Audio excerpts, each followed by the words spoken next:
In Puerto Rico, I tried to roll my R's, but I can't. The reality here is that in order to open up a bank account, we must register the foundation with the Departamento de Hacienda, Department of Finance. How did I do? Sounded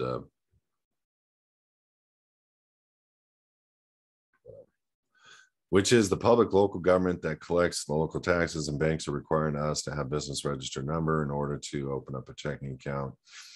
Also, as a requirement to have physically visit the churches, otherwise they do not open the account. Oh, wow. On the other hand, so what? On the other hand, they do not give us even the possibility to open an account using IRC 508C1A. Instead, they just treat us as a nonprofit 503C1. Got it. And that is all they do know. I bet you there's a bank down there that is flexible. You got to find it. But I can help you anyway. In the States, all the banks have called, do not provide us with the papers in order to open up the account. Instead, everything has been done electronically. The client will never have the evidence of the requested service, nor of the data that has been provided, meaning what the contractual data on the signature card. It is like a data kidnapping without disclosing the contract agreed by both parties. Our signatures should be provided, though an electronic pad, instead of signing out some paper. Some banks even ask us to complete government documents such as questionnaires for the purpose of collecting private information from the client, including NGO forms, non-government organization forms. Also, they do not give us the option for state citizen. Instead, it's the only option they have available in the screens is U.S. citizen. Of course, we do not feel comfortable signing papers without really knowing how the bank clerk is filling out the form and what is he putting on the form without being able to have physical copy as our proof with what is contracted, which item. Could you recommend a bank that could help us to open up an account for our self-supported nonprofit and unincorporated? Okay, so here's what we're going to do. Worst case scenario. You're going to fly out and we're going to have a party and we're going to walk into the bank.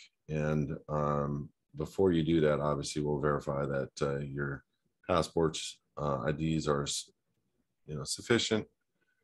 And you can use a local address as where the corporation or where the foundation is located. And you can actually use your South Dakota address. You can actually use, you can get a post office box at my place, and you can open up unlimited amounts of accounts at both B of A, Wells, or Umpqua Bank. You shouldn't be having this issue.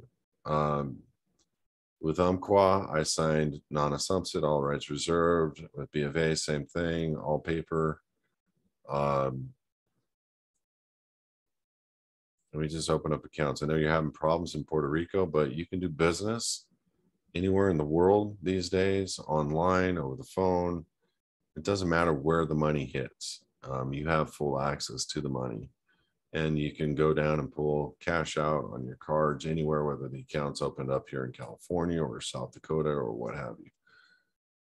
So those are really basic things you're worried about, and they're good questions, but let's strategize through. I'll call a couple of reps, both B of A and Umpqua, and I'll find out if, and I don't know if you have your passport card yet or what have you, but let's find out what we need to do to get you an address here, either in California, and whether they'll accept your passport card, which they did mine, and with that address locally. But they do ask for some hard address, like B of A asked for some hard address.